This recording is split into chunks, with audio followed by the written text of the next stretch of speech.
Very good morning to all of you. My name is Swati Bhardwaj. I am your new botany teacher. Today we will discuss about the remaining part of last session, that was sexual reproduction in flowering plant. Okay, so let's get started. Last lecture में जो अपने discussion हुआ था, तो अपन कहाँ तक discuss कर चुके थे लास्ट लेक्चर में? लास्ट लेक्चर में अपन ने फर्टिलाइजेशन करवा लिया था, याद है ना? अरे पढ़ रहे हो ना? जो वीडियोस आपको मिल रहे हैं वो पढ़ तो रहे हो कि ऐसा नहीं कि सिर्फ टीचर से मेहनत कर रहे हो। बच्चे क्वारंटीन पीरियड में, कोरोना पीरियड में बहुत वो दिवाली वाली वेकेशंस निकाल रहे हैं। नहीं नहीं बेटा, साथ में पढ़ाई करनी है, एग्जाम्स क्लियर करने हैं ना। बहुत अच्छा गोल्डन पीरियड है आपके पास अभी एग्जाम्स के लिए। आप घर पे आराम से पढ़ो, मस्ती करो, टीवी देखो, खाना खाओ, कोई लोड नहीं है कोचिंग जाने का। सुबह उठ के जल्दी नहा के तैयार होके आने का, यहाँ पे 8 घंटे बैठने का कोई ज़रूरत नहीं है। बस ये वीडियोस देखो, साथ में नोट्स बनाते रहो, ठीक है? तो लास्ट लेक्चर में जब अपन ने sexual reproduction in flowering plant discuss किया था, तो मैंने पोस्ट फर्टिलाइजेशन इवेंट पे जाके छोड़ दिया था। पोस्ट फर्टिलाइजेशन इवेंट क्या था? क्या था? पहले अपन थोड़ा सा डिस्कस करते हैं। अपन ने पढ़ा क्या क्या लास्ट लेक्चर में? अपन ने पढ़ा था लास्ट लेक्चर में स्ट्रक्चर ऑफ फ्लावर, फिर पढ़ा था अपन ने formation of male gamete and the structure of male gametophyte as well as female gametophyte and female gametes. फिर अपन ने करवाया था pollination. After that post pollination के बाद फर्टिलाइजेशन, देन फर्टिलाइजेशन के बाद post fertilisation event. Post fertilisation का जो प्रोडक्ट था क्या था? ये मैंने किसकी स्ट्रक्चर बनाई है? ये मैंने ओवेरी की स्ट्रक्चर बनाई है, ठीक है? तो यहाँ पे जो अपने स्टिग्मा पे जो पोलन ग्रेन्स आए थे, फिर वो पोलन ग्रेन्स बना के यहाँ से जाके वो एंट्री मार लिए थे, तो फिर वो 2 न्यूक्लिएटेड थे, मतलब उसमें 2 सेल्स थी। तीसरी सेल वेजिटेटिव सेल थी। वेजिटेटिव सेल तो जो ट्रेवलिंग पीरियड के टाइम पे ही खत्म हो गई थी, तो 2 सेल्स उसमें बना अंदर एंट्री मार दी थी। पहली सेल में जाके एग सेल से फ्यूज हुई male gamete plus egg cell will produce zygote. दूसरा male gamete plus secondary nucleus कहाँ पे था? ये मिड में है ना, दैट विल फॉर्म एंडोस्पर्म, ठीक है? ये दोनों चीज समझ में आई ना? तो 2 मेल गेमेट जा रहे थे, एक एंड सेल से फ्यूज होके एम्ब्रियो बना रहा था, दूसरा सेकेंडरी न्यूक्लियस से फ्यूज होके एंडोस्पर्म बना रहा था। अब इसकी प्लॉइडी बता सकते हो? कौन हैप्लॉइड कौन डिप्लॉइड बता सकते हो? जरूर बता सकते हो। Embryo was dual in haploid diploidy as well as endosperm is triploid, ठीक है? 2n तो ऑलरेडी था, फिर एक और एल उसमें जाके मिल गया तो 3n हो गया, यहाँ पे 2n हो गया। ओवेरी। अब ये जो पोस्ट फर्टिलाइजेशन इवेंट है ना बच्चा, इसमें अपन पढ़ेंगे कि फर्टिलाइजेशन हो गया, फर्टिलाइजेशन का जो प्रोडक्ट है उससे आगे जाके क्या बन रहा है, उसमें क्या डेवलपमेंट हो रहा है, उस चीज को अपन यहाँ पढ़ेंगे पोस्ट फर्टिलाइजेशन इवेंट में। एग्जाम के पॉइंट ऑफ व्यू से सबसे इंपॉर्टेंट पार्ट अब शुरू हो रहा है। प्लीज फोकसली पढ़ाई करना, ये बहुत ही इंटरेस्टिंग पार्ट है। लेकिन ये चीजें प्रोड्यूस हुई है प्री फर्टिलाइजेशन मूवमेंट से, तो उसको भी रिकॉल करना बहुत जरूरी था, ठीक है? ओवेरी क्या बनाएगी? लास्ट लेक्चर में मैंने बताया था ओवेरी बनाएगी फ्रूट, और जो ओव्यूल है, फर्टाइल ओव्यूल है, तो वो क्या बनाएगा? वो बनाएगा सीड, ठीक है? अब अपन को किस किस के बारे में पढ़ना पड़ेगा? अपन को पढ़ना पड़ेगा endosperm, embryo, ovule, ovary. Ovary मतलब फ्रूट बनाएगा। फ्रूट की स्टडी अपन पढ़ेंगे मॉर्फोलॉजी में। मॉर्फोलॉजी जो इन्फ्लोरेसेंस है, इन्फ्लोरेसेंस से जुड़ा हुआ टॉपिक होता है फ्रूट। बस ये जानना जरूरी हो जाता है कि ओवेरी जाके आगे जाके मैच्योर होके फ्रूट बनाती है, ठीक है? ओव्यूल बनाना सीड की स्ट्रक्चर यही पढ़ेंगे। सीड से रिलेटेड सारे सीड जर्मिनेशन, सीड डोर्मेंसी को इफेक्ट करने वाले सारे कारक, ये सब यही पढ़ेंगे अपन। आज अपन जो पढ़ेंगे वो बहुत इंपॉर्टेंट टॉपिक है एंडोस्पर्म और एम्ब्रियो, इनका डेवलपमेंट कैसे होता है, क्योंकि एट द एंड तो अपन को यही चाहिए ना, एट द एंड यही चाहिए, उसी से तो अपना सीड प्रोड्यूस होगा, ठीक है? तो अपन को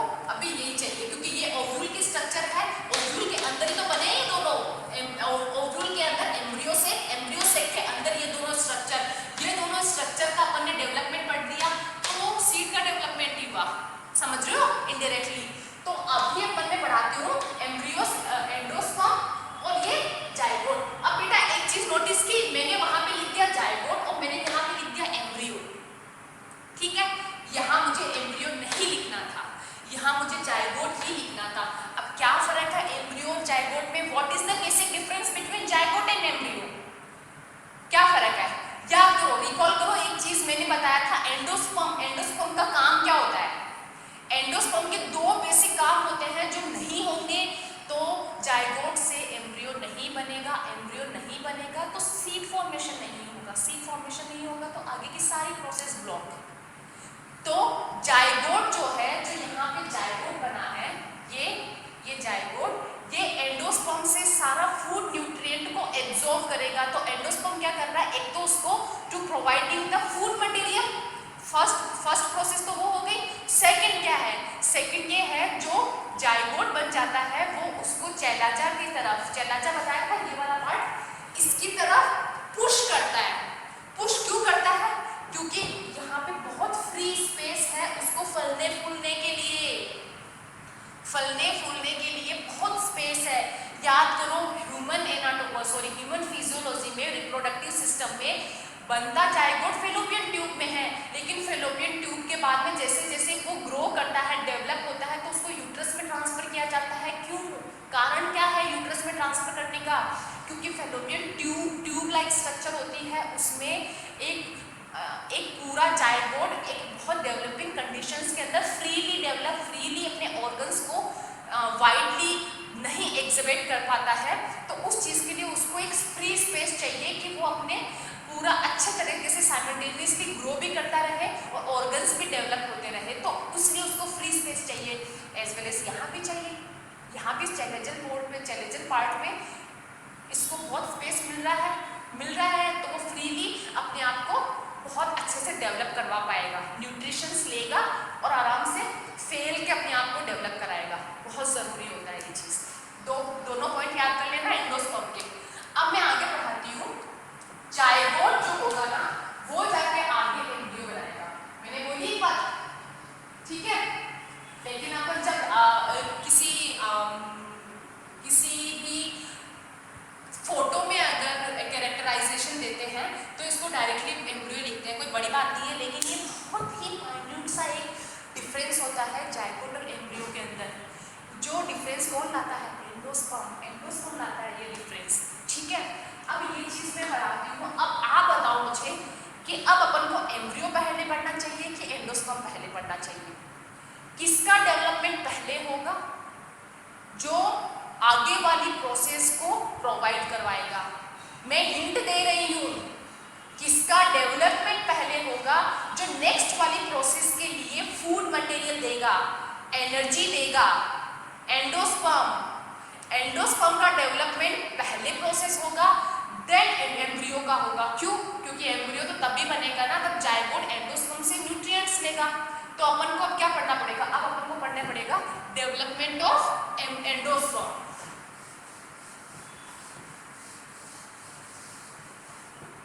चलो देखते हैं अपन डेवलपमेंट ऑफ एंडोस्पर्म, ठीक है। हमें एक बार बेटा 3 तरीके से डेवलपमेंट होता है, इसको भी मिटाना बहुत जरूरी हो जाएगा ताकि आप चार्ट फॉर्म में पढ़ोगे तो याद रहेगा कि किसमें क्या नहीं हो रहा था। तो आपके 2 क्वेश्चन क्लियर हो जाएंगे, एक तो कैसे हो रहा है और एक तीनों में डिफरेंस क्या है, ठीक है। अपन ये पढ़ रहे हैं। अब ये 3 तरीके से होता है, मैंने बताया अभी। चलो तीनों को मेंशन करते हैं। पहला है अपना न्यूक्लियर एंडोस्पर्म, न्यूक्लियर एंडोस्पर्म। फिर दूसरा है अपना सेलुलर एंडोस्पर्म,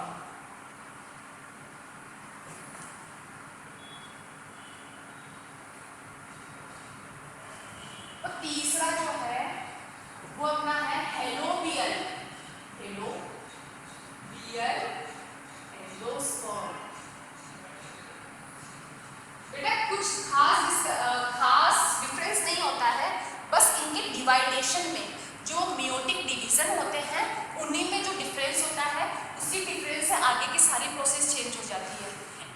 सारे एंडोस्पर्म्स ही बनाते हैं, लेकिन उनका वे ऑफ प्रोडक्शन होता है ना, वे ऑफ डेवलपमेंट वो अलग हो जाता है with the help of mitotic division. ठीक है, तो अपन को वो पढ़ना पड़ जाता है। तो अब मैं पहले में क्या बता रही हूँ, पहले मैं न्यूक्लियर एंडोस्पर्म का बता रही हूँ। तो जो अपनी प्राइमरी एंडोस्पर्मिक सेल है, आप समझ जाना मैं लिख क्या रही है, क्योंकि मैं साथ में बोल रही हूँ।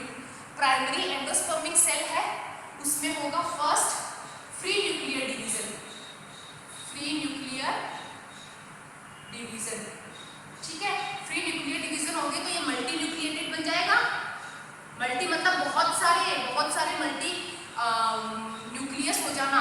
उसके बाद इसमें साइटोकाइनेसिस होगा। साइटोकाइनेसिस क्या होता है, division of cells, cytoplasm, division of cytoplasm, division of cells. तो फिर इसमें जो बनेगी जो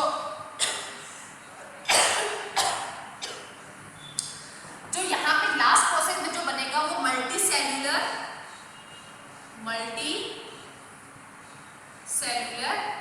एंडोस्पर्म, ये बन जाएगा मल्टी सेल्यूलर एंडोस्पर्म। ठीक है, ये बन गया। तो अपन ने इसमें पहले प्राइमरी एंडोस्पर्म सेल में पहले फ्री न्यूक्लियर डिवीजन करवाया, that will form multinucleated cell, then cytokinesis occurs, at the result multicellular endosperm produce. अब इसके आगे क्या होगा कि ये होता किसमें है, ये बेटा होता है, एक मिनट पेन चेंज कर लूं तो आपको इजी रहेगा समझने में। एंजियोस्पर्म्स में, डाइकोट्स में, और अपन जो कैप्सुला पढ़ रहे हैं उसमें। ठीक है, डाइकोट्स में होता है, कैप्सुला में होता है, एंजियोस्पर्म्स होते हैं। अब मोस्ट ऑफ का नाम लिया है मैंने। मोस्ट ऑफ का मतलब ये होता है कि बहुत सारे में होगा, लेकिन सब में हो ये जरूरी नहीं है। अब इसमें बता देती हूँ, जो सबसे फेवरेट है एग्जामिनर का क्वेश्चन, सबसे फेवरेट है नारियल का पीने वाला पानी होता है, वो इसका एग्जाम्पल होता है। खाने वाली गिरी होती है, वो इसकी एग्जाम्पल होती है। ठीक है, तो मैं लिख देती हूँ, कोकोनट वाटर,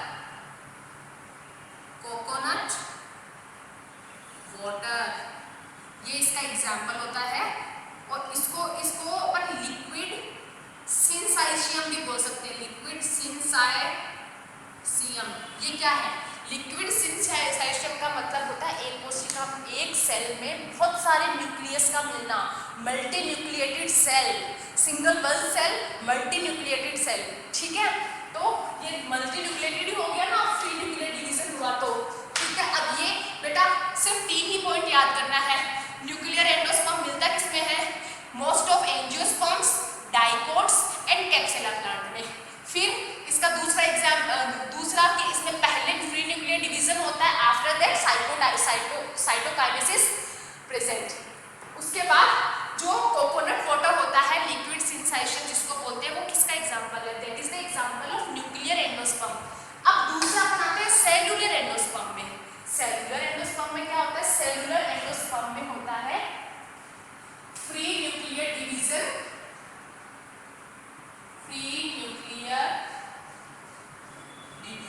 एब्सेंट। इससे फ्री न्यूक्लियर डिवीजन एब्सेंट होता है। इसमें जो होती है ना primary endospermic cell, each cell divided with nucleus as well as cellular। समझ रहे हो, इसमें पहले फ्री न्यूक्लियर हुआ था, फिर साइटोकाइनेसिस हुआ था। इसमें कैरियोकाइनेसिस एंड साइटोकाइनेसिस साइमल्टेनियसली साथ में चलता है। तो यहाँ पे जो मल्टी सेल्यूलर सेल हुई, जो मल्टी सेल्यूलर एंडोस्पर्म बना,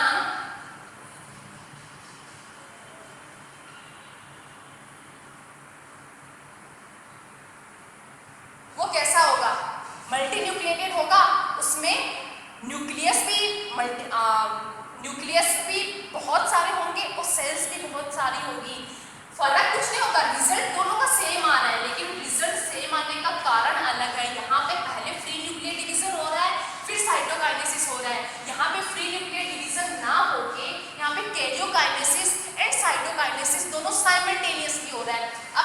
एग्जाम्पल अभी इसका बताया था कोकोनट वाटर, तो यहाँ पे कोकोनट वाटर नहीं होंगे, कोकोनट का जो खाने वाला पार्ट होता है, खाने वाले पार्ट को इंग्लिश में क्या बोलते हैं? Edible part of coconut. समझ रहे हो? एडिबल पार्ट ऑफ कोकोनट वो होता है सेल्युलर एंडोस्पर्म का पार्ट। अब तीसरा हेलोबियल। हेलोबियल में बच्चा कुछ नहीं एक्स्ट्रा ऐसा होता है, helobial is the part of cellular endosperm. Last में जो रिजल्ट है वो सेल्युलर एंडोस्पर्म का ही होता है, बट इसमें ये होता है कि इसमें जो प्राइमरी एंडोस्पर्मिक सेल है इसमें पहला डिवीजन जो होगा वो अनइक्वल साइटोकाइनेसिस होगा। अनइक्वल साइटोकाइनेसिस से जो प्रोडक्ट बनेगा उसमें फिर होगा फ्री न्यूक्लियर डिवीजन।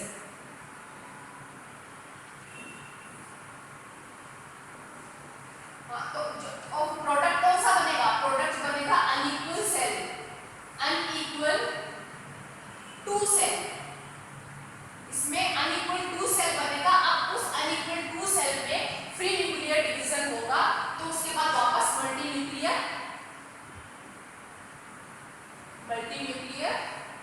एंडोस्पर्म बनते हैं। अब आप रिलेट कर पा रहे हो जो एनसीईआरटी में एक डायग्राम दे रखा है, nuclear division, nuclear endosperm, cellular endosperm और हेलोबियल एंडोस्पर्म, तो वो ड्रॉ करने की जरूरत है नहीं बेटा, वो ऑलरेडी ड्रॉ है। उसको आप कनेक्ट करना, जो आज मैम ने पढ़ाया है यहाँ पे, उसको आप कनेक्ट करना जो उसमें मेंशन किया हुआ है कि उसने पहले फ्री, उसमें मैंने चार्ट फॉर्म में बताया, उसमें डायग्रामेटिकली फॉर्म में बता रखा है। बेटा बहुत अच्छा हो जाएगा अगर आप एग्जाम में दोनों चीजें लिख के आ जाओ एक साइड में। जैसे मैं यहीं पे आपको मेंशन कर देती हूँ, ये अपना एम्ब्रियो सेल था, एम्ब्रियो सेल के बाद में यहाँ पे मैंने एग सेल बना दी। अब मैंने क्या उल्टा कर दिया है? किसको उल्टा कर दिया है? अपने माइक्रोपाइल को ऊपर ले गए हैं, चैलाजाइड को नीचे लेके आ गए हैं। तो ये अपनी एग सेल थी, ये अपनी एंटीकोडल थी, ये अपना एंडोस्पर्म था। तो इसमें क्या फ्री न्यूक्लियर डिवीजन हुआ ना, तो छोटे छोटे ऐसे बन गए, ठीक है, ऐसे बन गए। फिर उसके बाद में एक और डिवीजन हुआ, तो फिर थोड़े इस पे जाके चिपक गई सेल्स जो उसको न्यूट्रिशन देगी, और थोड़ी सी ये जाके इधर इस वाले एंड पे और इस वाले एंड पे चिपक गई। देख रहे हैं ना एनसीईआरटी में ये चीजें, तो एनसीईआरटी से बहुत अच्छे से देख लेना। अभी लेक्चर बहुत लंबा खिंच जाएगा, इस वजह से मैं वो सारे ड्रॉ नहीं कर रही हूँ, ठीक है। अब आप इसका स्क्रीनशॉट लेना चाहो तो वो ले लो, या फिर मैं तो बोलूँगी आप मेरे क्लास में जो मेरे लेक्चर स्टार्ट होते हैं उनमें सामने सबसे पहले नोट्स पेन कॉपी लेके बैठा करो, ठीक है। अब मैं ये मिटा दे रही हूँ।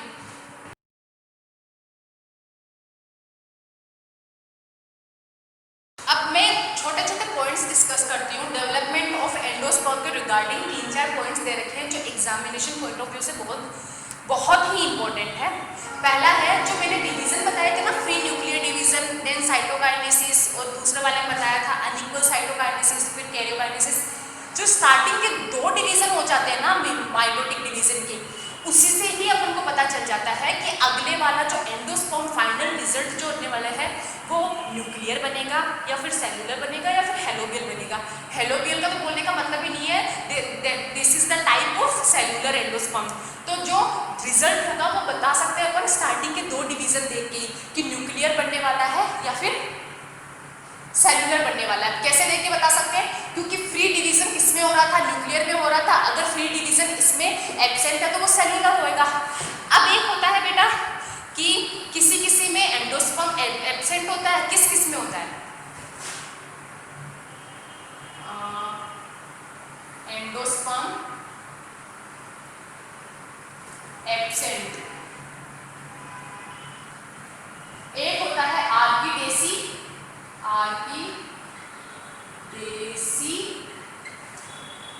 और दूसरा होता है पोडोस्टीनेसी।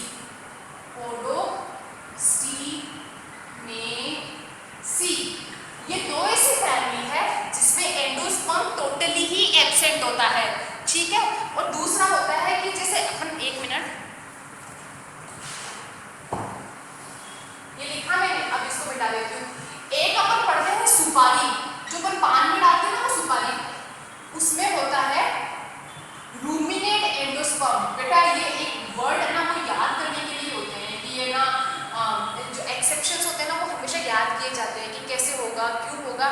अगर ऐसा पढ़ते अपन तो फिर ये आइडियल मेथोडोलॉजी से कनेक्ट हो जाते ना, नहीं, ये एक्सेप्शंस है तो इनको हमेशा याद करना पड़ेगा।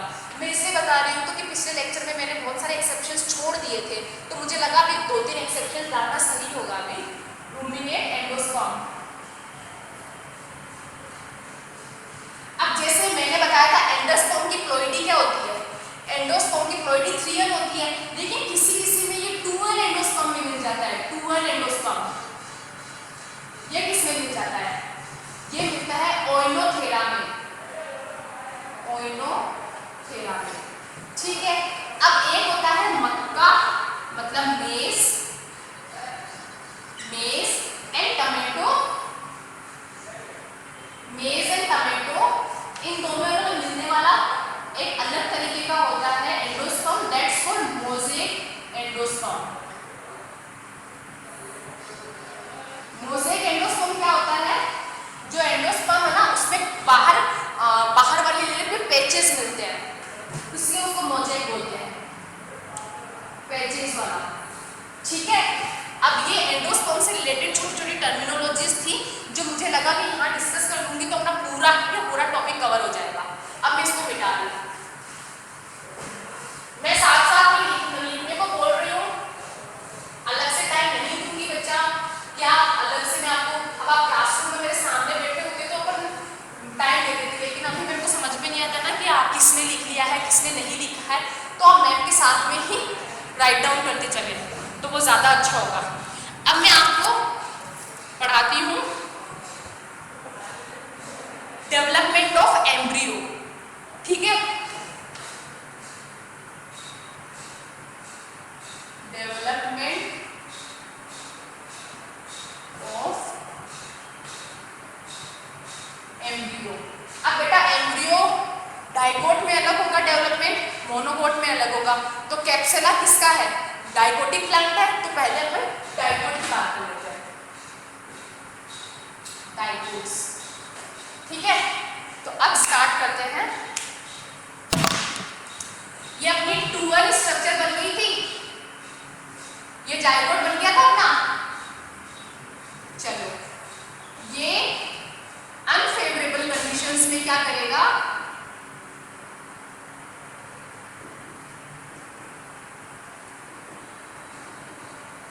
अनफेवरेबल कंडीशंस में ये बाहर एक लेयर सीक्रेट कर लेगा, इस लेयर को बोलते हैं ऊस्पोर लेयर। अब इसको लेयर की वजह से इसको पूरे को बोल देते हैं ऊस्पोर। एक बहुत पतली सी लेयर होती है, थिन लेयर होती है, जो सीक्रेटेड लेयर होती है बाय द जाइगोट, ठीक है। अब अपनी फर्स्ट डिवीजन कराते हैं इसके अंदर, फर्स्ट मियोटिक डिवीजन होगा, फर्स्ट मियोटिक डिवीजन होगा तो 2 सेल बन जाएंगे, बेसल सेल, दूसरी terminator cell. Please note down कर लो साथ में, मैं बिल्कुल टाइम नहीं दूंगी आपको कि आप इसको लिख सको, सिर्फ 1 सेकंड के लिए पीछे हट जाऊंगी, आपको स्क्रीनशॉट लेना है तो स्क्रीनशॉट ले लेना, वरना आप नोट डाउन करते चलो, आपकी कॉपी में समझ में आता रहेगा आपको। अब ये जो बेसल, अब बेटा ये तो है अपना चैलेंजल एंड और ये है अपना माइक्रोपाइल एंड, मैंने इसको उल्टा कर दिया, समझ रहे हो, जो अपना ओव्यूल के अंदर जो बना था, फर्टिलाइजेशन हुआ था, तो उसमें क्या हुआ था, माइक्रोपाइल एंड नीचे था, चैलेंजल एंड ऊपर था, लेकिन वो किस तरीके का था, वो था भी एनाट्रोपस तरीके का। एनाट्रोपस तरीका हर किसी में नहीं मिलता है ना, अपन एक आइडियल मेथोडोलॉजी फॉलो करते हैं तो उसमें उसी तरीके का लेते हैं जो 90% में मिलता है, तो 90% में ये होता है कि माइक्रोपाइल ऊपर की तरफ होता है, चैलेंजल एंड नीचे की तरफ होता है, तो मैं उस तरीके से करूँगी। अब बेटा एक सेल तो बन गई फर्स्ट सेल बेसल सेल, दूसरी सेल बन गई टर्मिनेटर सेल। अब मैं दोनों में जो डिवीजन होंगे मैं अलग अलग तरीके से बताऊंगी, फिर लास्ट में कंबाइन कर दूंगी। अलग अलग बताने का रीजन ये है कि आपको याद रहेगा कि पहले इसका काम हो गया था, उसके बाद मैम ने दूसरे वाले का स्टार्ट किया था। अभी दोनों का साथ में बता दूंगी तो आप बिल्कुल नहीं बता पाओगे कि किसमें ट्रांसफर डिवीजन हुआ था, किसमें लॉन्गिट्यूडिनल हुआ था, किसमें वर्टिकल हुआ था, ठीक है। तो मैं पहले बेसल सेल से स्टार्ट करती हूँ। बेसल सेल में पहले होगा ट्रांसवर्स डिवीजन,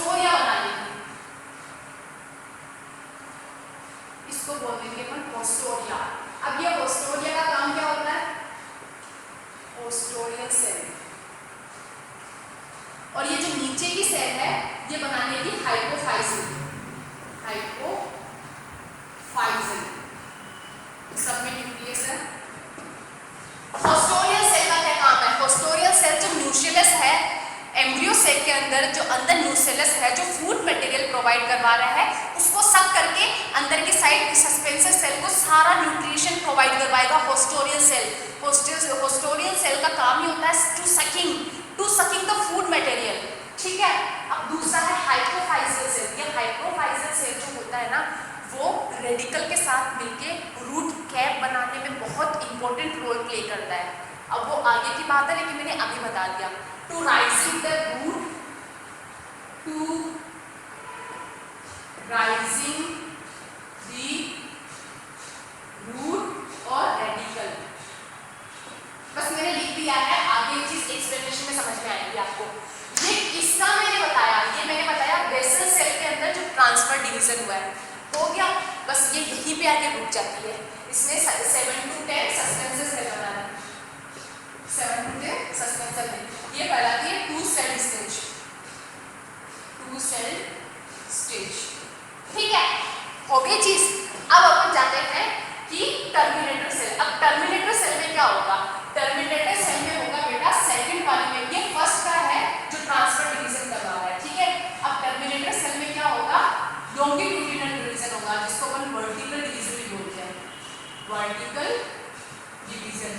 ये सेकंड वाले में हो रहा है, मैंने इसमें मेंशन किया ना, ये साइमल्टेनियसली हो रहा है, ऐसे नहीं कि पहले वो हो रहा है फिर ये हो रहा है, दोनों साथ साथ में हो रहा है। बट मैंने आपको अलग अलग समझाया है कि आपको याद रहे कि किसमें कौन सा हो रहा है।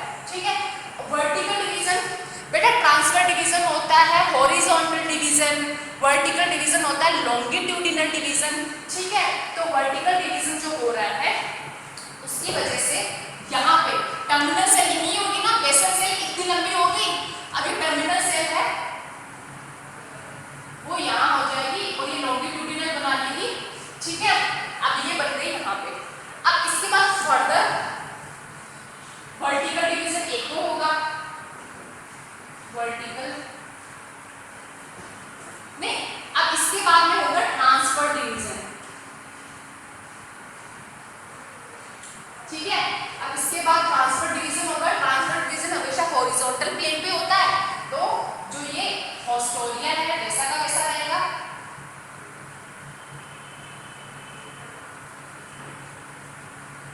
ये हॉस्टोरिया वैसा का वैसा रहेगा, हाइपोफाइजियल वैसा का वैसा रहेगा, लेकिन यहाँ पे जो स्ट्रक्चर होगी वो 2 सेल ना होके 4 सेल हो जाएगी हॉरिजॉन्टल। ठीक है, समझ में आ गया। ये सस्पेंसर सेल की अपनी, ये अपना हॉस्टोरिया था और ये अपनी टर्मिनल बल है। ठीक है, अब मैं आगे जो डिवीजन बताऊंगी ना बेटा वो केवल इसके सस्पेंसर की 2 सेल लेके बता दूंगी। आप आगे समझ जाना कि वो ऊपर वाली पूरी 7 to 10 सेल वाली स्ट्रक्चर है बेटा, वो टाइम कंज्यूमिंग भी हो जाएगा, बोर्ड भी नहीं है अपने पास में अच्छे से समझने के लिए। ठीक है, तो अब जो आगे डिवीजन होगा उसमें क्या बनेगा, इन 4 में डिवीजन होके 8 सेल स्ट्रक्चर बन जाएगी। 1 2 3 4 5 6 7 8। अब ये जो 8 सेल स्ट्रक्चर है ना, ऑक्टेंट स्ट्रक्चर, इसको बोलते हैं ऑक्टेंट सेल स्ट्रक्चर। इसमें क्या होता है कि 2 टीयर बन जाते हैं, 2 टीयर फॉर्मेशन, 4 टीयर रेडिकल बना लेते हैं और 4 टीयर ल्यूमल बना लेते हैं, ल्यूमल। ठीक है, radical will arise will terminate into root, plumule will terminate into stem, वो आगे की बात है। ठीक है, अब ये जो ऑक्टेंट स्ट्रक्चर है इसमें फर्दर डिवीजन होगा, तो उसके बाद अब इसमें ग्लोबुलर स्ट्रक्चर बन जाएगी, ये अपनी ग्लोबुलर स्ट्रक्चर।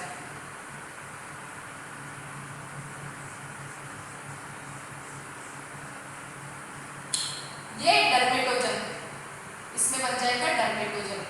अब ये जो डर्मेटोजन होगा ना वो आगे जाके एपिडर्मिस बनाएगा, आउटर लेयर बनाएगा एपिडर्मिस। ठीक है, अब समझ में आ रही है बात। अब इसमें सारा टिश्यू सेल्स ये सब भरे हुए हैं जो उनको भी जरूरत नहीं है, बस मेरे को डर्मेटोजन बताना जरूरी था जो मैंने बता दिया। अब इसके आगे ये फर्दर डिवाइड होके ट्रांसफर डिवीजन चल रहे बेटा, भी फर्दर डिवाइड होके ये बनाएगा हार्ट शेप स्ट्रक्चर। ठीक है, ये हार्ट शेप स्ट्रक्चर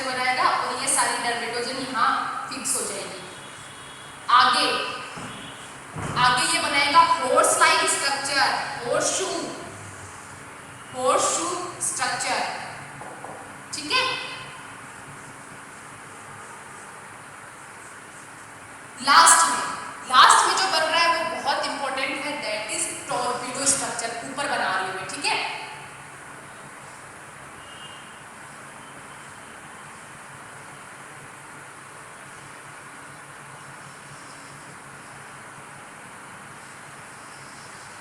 ये अपनी टॉर्पीडो स्ट्रक्चर है, ये होस्टोरिया है, ठीक है ना, ये होस्टोरिया समझ रहे हो ना, ये सस्पेंसर सेल है, ये हाइपोफाइजिल है, और ये अपना मैं बताती हूँ क्या क्या है ये स्ट्रक्चर। अब बेटा नेमिंग कर लेते हैं।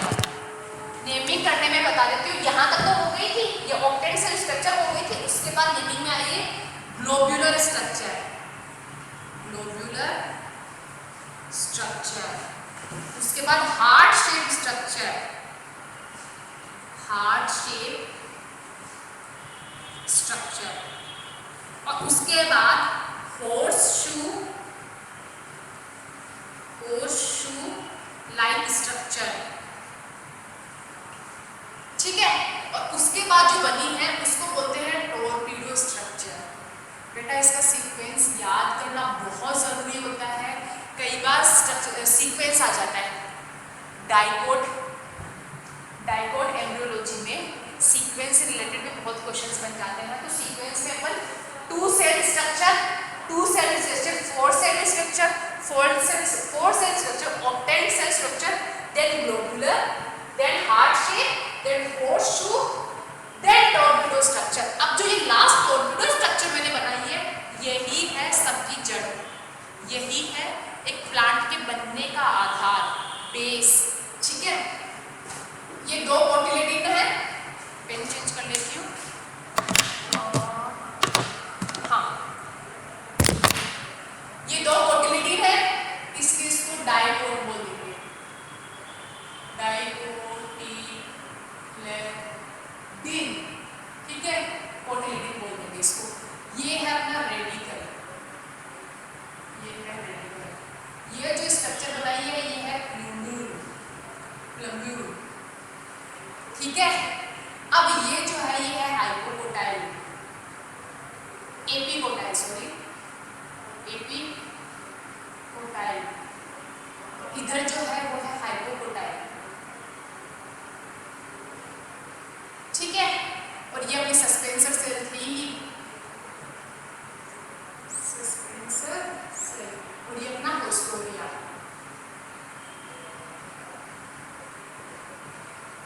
समझ में आई बात, ठीक है। ये थोड़ा सा यहाँ से रफ सरफेस होती है, समझ में आ गई। टॉर्पीडो स्टेज क्या थी, ये थी टॉर्पीडो स्टेज। अब मैं इसको मिटा दूं,